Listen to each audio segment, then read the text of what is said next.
안녕하세요. 에이스턴 MVP 김시현입니다. 제가 마지막으로 오프라인 세미나를 했던 게 작년 12월인데 거의 지금 반년이 넘게 있다가 이제 오프라인에서 사람들하고 눈을 마주치기가 좀 부담스럽네요. 그래서 제가 발표해드릴 주제는 에이스턴의 MVC에 대해서 제가 주문을 받은 게 어떤 부분이었냐면 아까 MVC 프레임워크 쓰시는 분 했을 때 손 3분 드셨잖아요. 근데 벌써 MVC가 프리뷰가 아니라 정식 버전이 MVC 3까지 나올 정도로 그 발전 속도가 상당히 가파른 프레임워크이거든요. 그리고 그 MS 본사에서도 상당히 전략적으로 밀고 있는 모델입니다. 그래서 이거를 실제로 사용해 보시지 않고 그리고 실제로 사용해 보시지 않으시거나 아니면 그냥 예제 프로젝트나 한두 번 돌려보다가 그냥 클래식 ASP.NET이나 쓰자 이런 분들의 그런 선입견을 벗겨내보자 하고 기획을 한 게 이제 이번 세션이고요. 그래서 일단 제 소개를 먼저 해드리면 저는 지금 ASP.NET MVP로 활동한 지는 2년이 넘어가고 있고요. 그 다음에 이전에는 이제 이스트소프트 서비스 개발팀에서 근무를 했었습니다. 거기서 서비스 개발팀이 이제 게임 사업본부에 있는 거라서 거기에 게임에 관련된 모든 사이트와 툴에 관련된 작업을 주로 했었고요.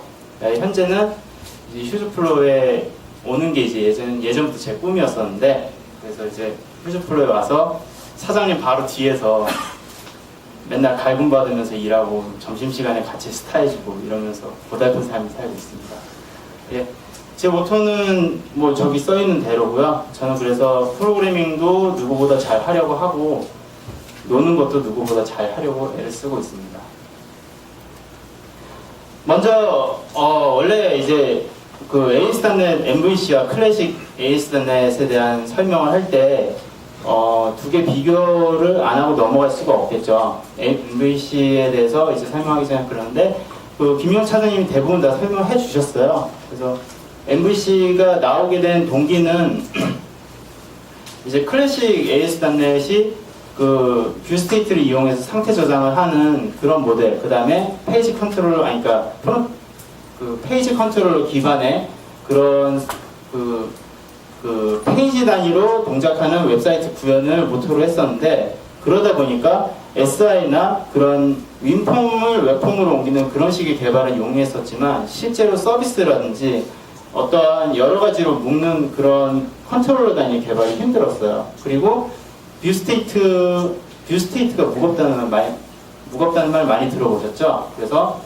포스트백에 대한 이해도 까다롭고 클래식 ASP.NET에만 있는 그런 개념이기도 했어요. 그래서 사실은 이게 원래 다른 PHP나 아니면 JSP 예전에 ASP에서 추구하던 모델로 돌아가면서 그러면서도 이제 REST를 이용해서 가벼운 웹페이지를 만드는 게 MVC 모토라고 할 수 있겠습니다. 두 개의 활용도랑 나온 컨셉 자체가 다르다고 보시면 돼요. 그리고 어떻게 보면 요 모델과 굉장히 비슷한 모델이 있거든요. 이게 웹서비스 모델이 그거라고 볼 수 있는데 웹서비스가 소브로 먼저 나오고 나서 그 다음에 소브에서 그 MS에서 소브를 개발한 사람이 아마존에 가서 REST를 개발을 했죠.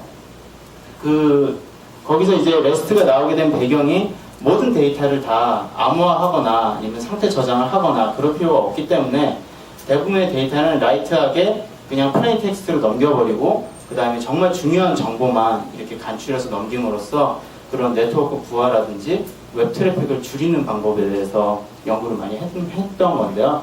MVC 프레임워크도 그런 취지에서 나온 거라고 보시면 되겠습니다. 그래서 비하인드 데이터 모델은 이제 아까 얘기했듯이 페이지 컨트롤러냐 아니면 MVC냐, 여기 이제 MVC라고 하는데 뭐 테오나 아니면 다른 분은 이제 프론트 컨트롤러라는 말 좀 많이 쓰세요. 그래서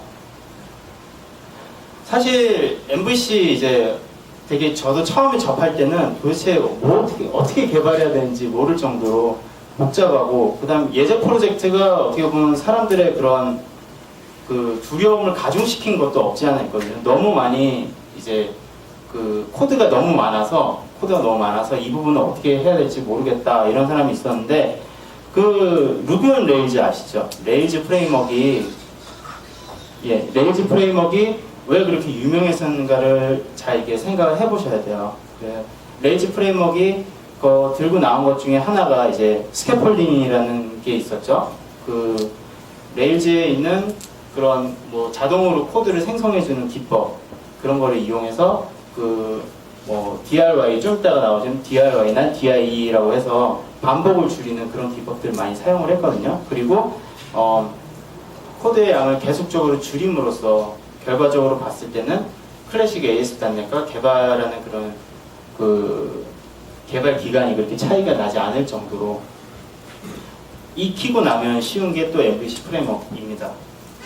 그리고 굉장히 확장성이 좋아요. 가만 생각해 보시면 그 ASP.NET이 클래식 ASP.NET이 언제 나왔는지를 생각을 해보셔야 돼요. 그게 .NET 1.0하고 같이 맞물려서 나왔잖아요. 근데 그때는 jQuery도 없었고요. 그때는 그 IOC라는 개념도 없었고요. IOC는 2004년도에 처음 나왔죠. 그런 컨테이너 기반의 프레임워크나 아니면 스프링이나 이런 거 N히버네이트 같은 것도 전혀 없었고요. 그 다음에 AJAX도 전혀 없었어요.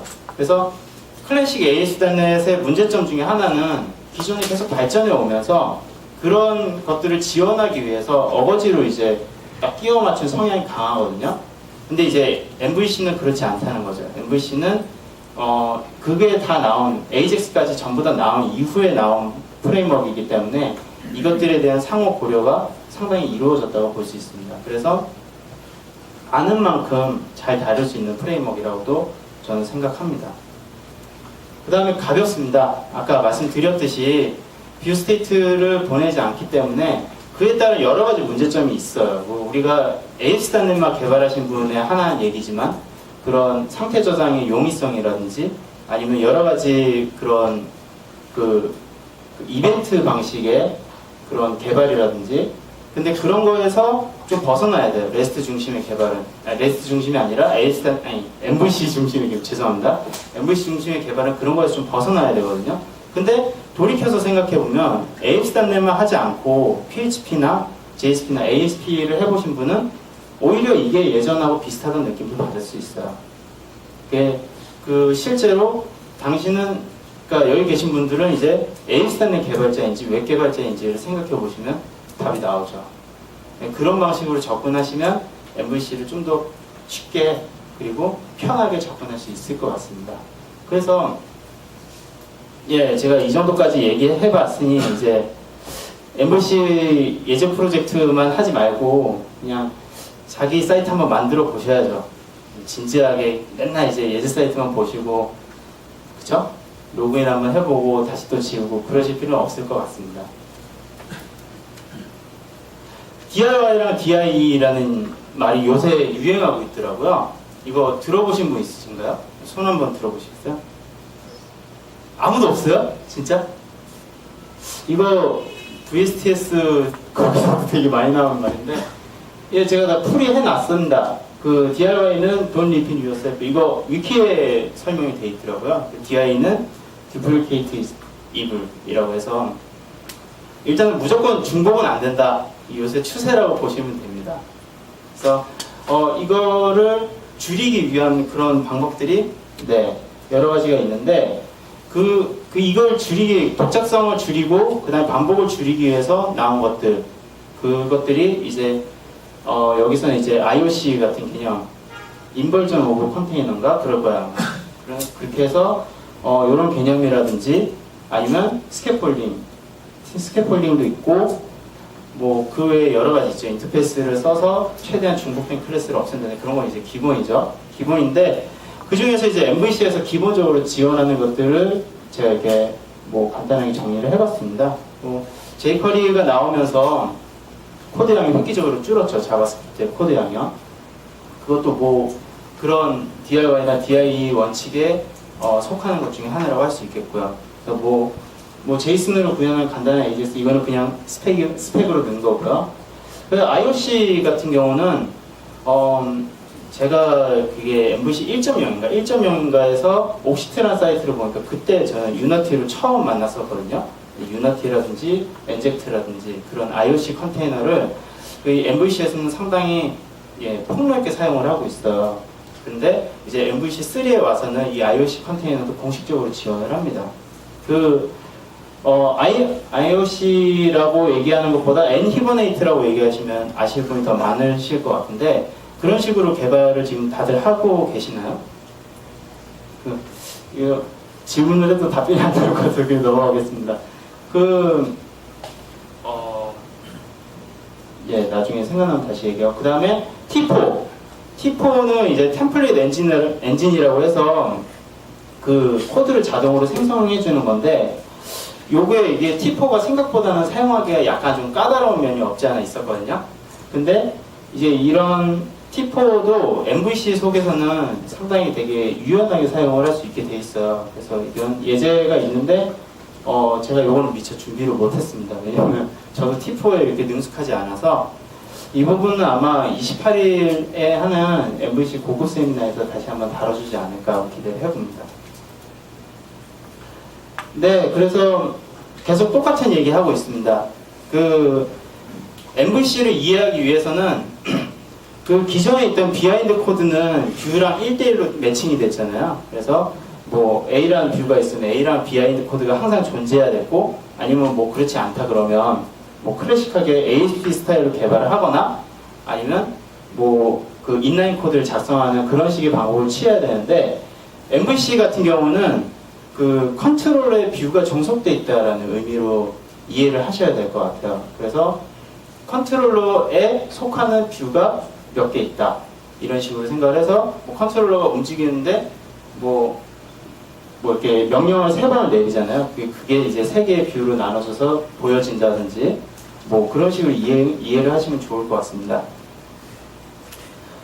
그리고 이제 좀 넘어왔어요. 이제 MVC의 개론적인 얘기는 그만하고 코드 얘기를 좀 해야 될 것 같아서 넘어왔는데, 기존에 우리가 이제 클래식 A 스탠드 말고 이제 C# 2.0에서 2.0에 딱 들어오면서 가장 먼저 생긴 게 생긴 개념 중에서 가장 유명한 게 뭔지 아세요? 한번 말씀해 보세요. 지네릭이죠. 예, 지네릭 모델이 나온 이유가 뭘까요? 지네릭하고 또 한창 유행했던 말이 있어요. 그거 써야 된다고 했던 게 타입드 데이터셋 있었죠. 그런 다음에 이제 리스트도 지네릭형으로 나오면서 뭐 3.0 이후부터는 데이터셋이 좀 없어지는 그런 분위기를 자꾸 몰아갔잖아요. 그래서 MVC를 이해하는 데 있어서 가장 중요한 것도 그겁니다. 예, 그래서 기존에 있던 오브젝트 모델로 사용해서 하면 이게 컴파일러가 어떤 형태의 그런 물건이 나올지가 알 수가 없어요. 어떤 형태의 구조체를 써야 되는지 알 수가 없는데, 이렇게 T 모델, 지네릭 형태로 나와버리면 컴파일러가 더 이해하기 쉽겠죠. 컴파일러도 그렇고 비주얼 스튜디오도 어떠한 물건이, 그러니까 어떠한 객체가 나올지 이해하기 쉽기 때문에 이를 토대로 페이지를 스캐폴딩을 할 수가 있습니다. 그래서 자동으로 페이지를 생성하는데, 이 데이터베이스 또는 이 MVC에서 필요로 하는 구조체 형식이 어떤가를 내가 비주얼 스튜디오가 알 수 있기 때문에 이걸 토대로 코드를 자동화할 수 있다는 거죠. 그래서 이 부분에 대한 데모를 보여드리도록 하겠습니다.